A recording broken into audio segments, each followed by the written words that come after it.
है। देखो, अगर आपको जॉब चाहिए या आपने किसी भी गोल को अचीव करना है तो आपने कितने घंटे उसके लिए मेहनत की है, ये सबसे बड़ा सवाल बनता है। अगर आपको जॉब चाहिए, मैंने लास्ट टाइम बताया था वीयू लर्निंग, एक लिंक शेयर किया था, मिला था आप सब लोगों को, वीयू लर्निंग, उस पर क्लिक करो, रोज़ाना 4 घंटे बैठो, उस पर काफ़ी ज़्यादा जॉब्स आई होंगी, रजिस्टर पकड़ो, हर जॉब के बारे में रिक्वायरमेंट लिखो जो आपकी पूरी उतरती है, 10-12 जगह 25 जगह अप्लाई करो, डिफरेंट जगह इंटरव्यू देने जाओ। आज से 2 महीने अपनी ऑन एफर्ट पे ये काम कर लो, आपको नौकरियां इतनी मिलेंगी, आपको सर मुझे समझ नहीं आ रही कौन सी करूँ और कौन सी छोड़ूँ। आप लोग एफर्ट करते हो? नहीं करते। आप लोग सारे तलाश करते हो, सरकार ढूंढ के दे देंगे या कोई और ढूंढ के दे देगा। जब तक ये करते रहोगे ना बेटा, फिर किसी न किसी के मोहताज रहोगे। मैं ये तक नहीं चाहता कि आप लोग मेरे मोहताज बनो, मैं चाहता हूँ आप मेरे मोहताजी से भी आज़ाद हो जाओ। आपको ऐसा बनाना चाहता हूँ। मैं ये नहीं चाहता कि आप लोग हर वक्त ये सोचते रहें कि सरकारी में नौकरी दिलवाएंगे। आपको मैं तरीके बता सकता हूँ जिस तरीके से आप खुद नौकरी को हासिल कर सकते हो, खुद अपने मुकाम को हासिल कर सकते हो। लेकिन अगर आप सारे तलाश करोगे तो फिर कभी मंजिल नहीं मिलेगी।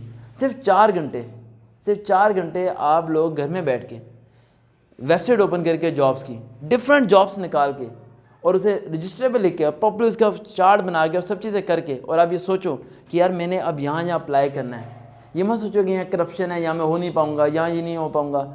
अभी तक जितने लोगों को मैं जॉब्स की ट्रेनिंग देता हूँ और सब चीज़ें बताता हूँ, उनमें से 65% लोग दूसरों से डिपेंड करते हैं कि वो जॉब ढूंढ के दें, वो खुद तलाश तक नहीं करते। पूरा दिन यूट्यूब पे वीडियो देख लेंगे 3-3 घंटे की, नेट पे वीडियोस देख लेंगे, फेसबुक पे देख लेंगे, लेकिन कभी भी गूगल पे बैठ के वो अपनी रिलेटिव जॉब को सर्च नहीं करेंगे। कभी सर्च करते हो? नहीं करते। कितने घंटे सर्च करते हो? 5 मिनट से ज़्यादा नहीं। 5 मिनट करने के बाद बोर हो जाते हो, छोड़ो यार। तो फिर कैसे मिलेगी आपको? फिर तो मंजिल मिलेगी नहीं आपको। और एक जॉब पे को डिपेंड कर जाते हो, जबकि यार मैंने यहाँ अप्लाई करना है, सिर्फ एयरफोर्स में या पुलिस में अप्लाई करना है, बाकी जगह मैंने अप्लाई नहीं करना, तो फिर आपकी एज फॉल्ट होता है, फिर आपकी उम्र गुजर जाती है और फिर आपको बाद में बहुत बड़ा नुकसान होता है। एज बहुत अहमियत रखती है आपकी ज़िंदगी में बेटा, बहुत अहमियत रखती है।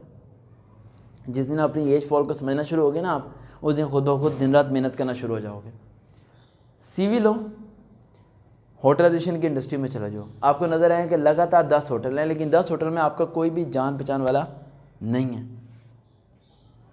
CV कोर्ट के अंदर रखो, कोर्ट को बंद करो, सीधा रिसेप्शन पे जाओ। रिसेप्शन पे जाके उन्हें कहो कि मैंने HR डिपार्टमेंट से मिलना है। सीधा HR डिपार्टमेंट में जाओ और वहाँ जाके CV ड्रॉप करो।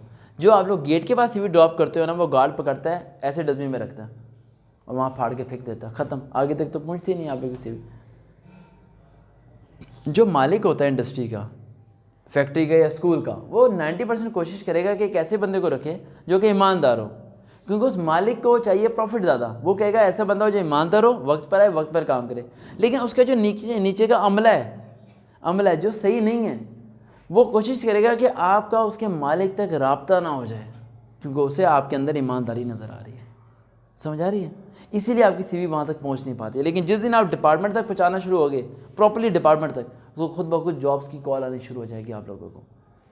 ज़िंदगी के अंदर जब भी आप लोग परेशान होते हैं या जिस भी टेंशन से आप लोग गुजरते हैं या जो हालात आप देखते हैं, उनमें 3 किस्म के हालात हैं जो सबसे ज़्यादा अहमियत रखते हैं। 3 किस्म के हालात।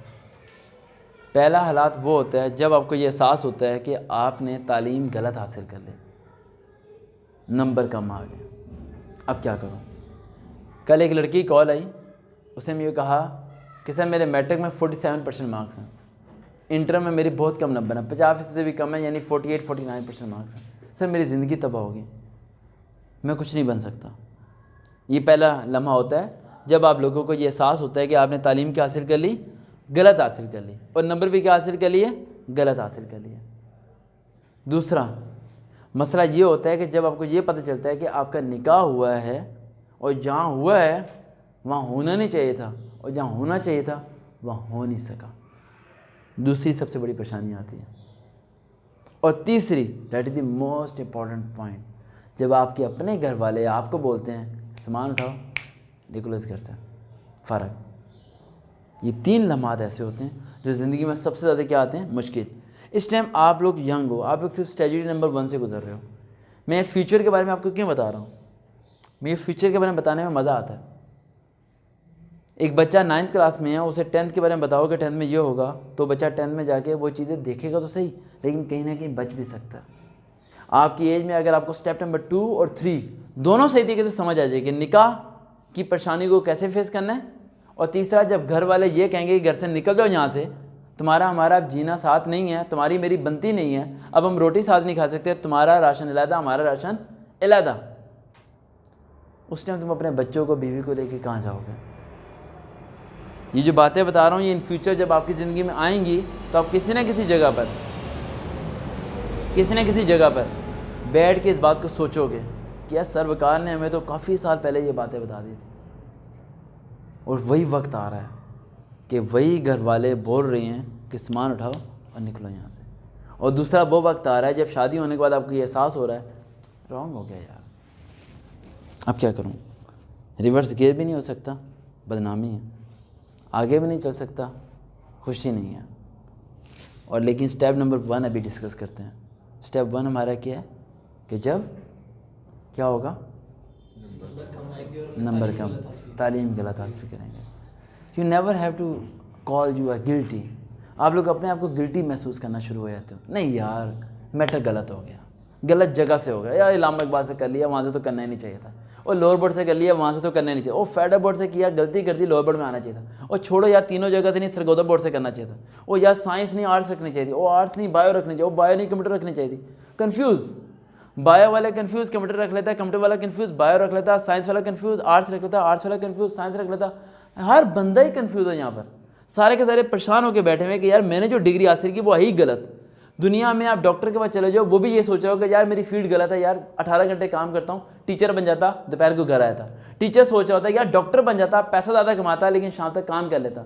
मजदूर सोच रहा होता है कि यार काश पढ़ लेता, दफ्तर में बैठ जाता। दफ्तर वाला सोच रहा होता है छोड़ यार क्या दफ्तर है, पूरा दिन बैठे ही रहता हूँ यहाँ पर।